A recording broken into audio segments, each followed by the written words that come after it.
Çıtır çıtır baklava yemek ister misiniz? En kolayı ve en pratiği. Buyurun birlikte hazırlayalım.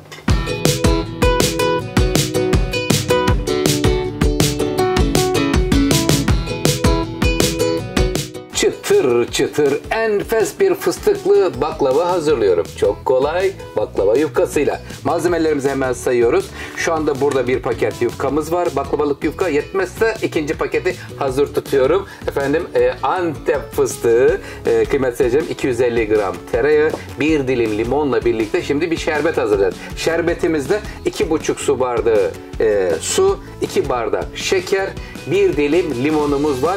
Malzemeler oldukça az. Böyle kuru baklava tadında çıtırdayan bir baklava olacak. Lütfen takipte kalın. Önce baklavayı açıyor ve kesmeye başlıyorum sizler için. Buyurun. Bismillahirrahmanirrahim.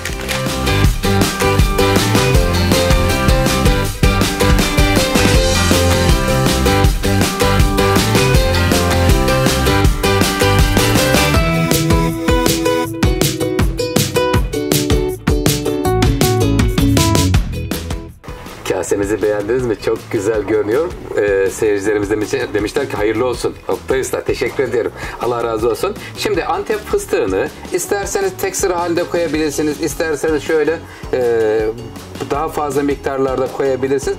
Eldeki ve evdeki imkanlarla hazırlayabilirsiniz. Aynı yöntemin fındıklısını, cevizlisini de yapabilirsiniz.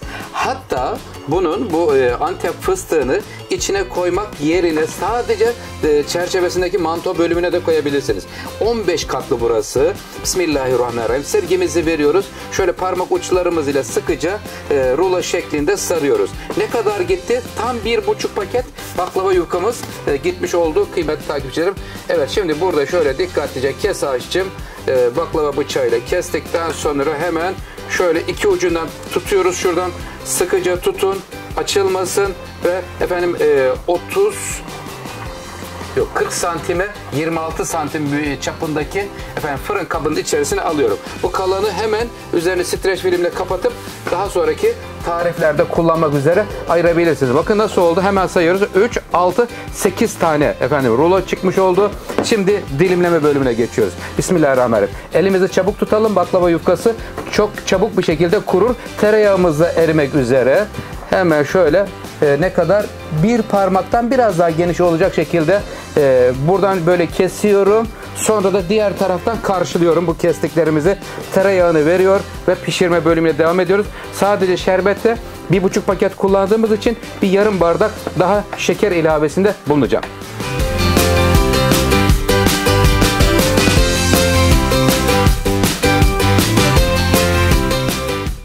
Baklava bıçağıyla hemen baklavalarımızı kestik. Son bir kontrollerimi de yapıyorum. Tamamen kesildiğinden emin olmak için. Tamam. Burası hazır. Şimdi tereyağı eridi. Az bir şey tortusu aşağıya doğru çöksün. Hemen biz o sırada şerbeti ocağa alalım. Yarım bardak daha ilave ettim şeker. Şimdi o zaman şerbet ölçümüz ne oldu? 2,5 su bardağı toz şeker. 2,5 su bardağı da su. Yani birebir bir şerbet hazırlamış olacağız. Bismillahirrahmanirrahim.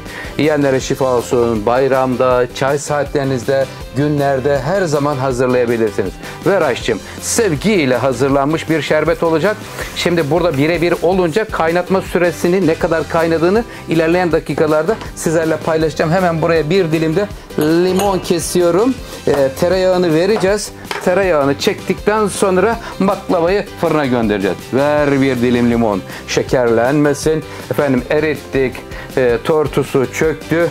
Sevgiyle, dikkatli bir şekilde şimdi şöyle baklavanın üzerine tereyağını, sıcak tereyağını gezdiriyorum. Sevgiyle bir baklava geliyor. Çıtır çıtır.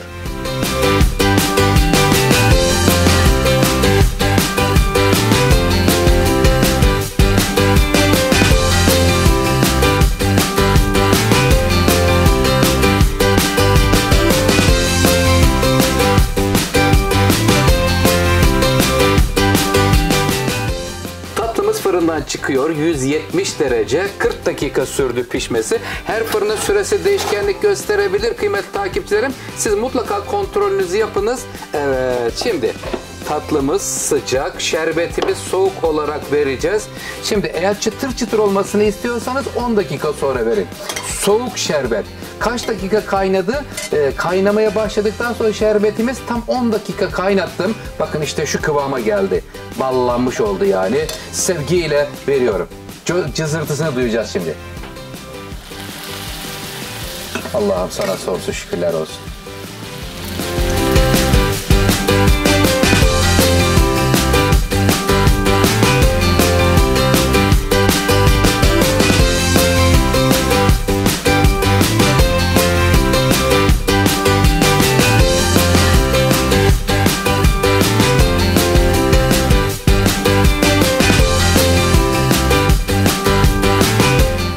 Yerini fıstıkla güzelce kaplıyorum. Canım sevgiyle servis tabağının içerisine alıyoruz.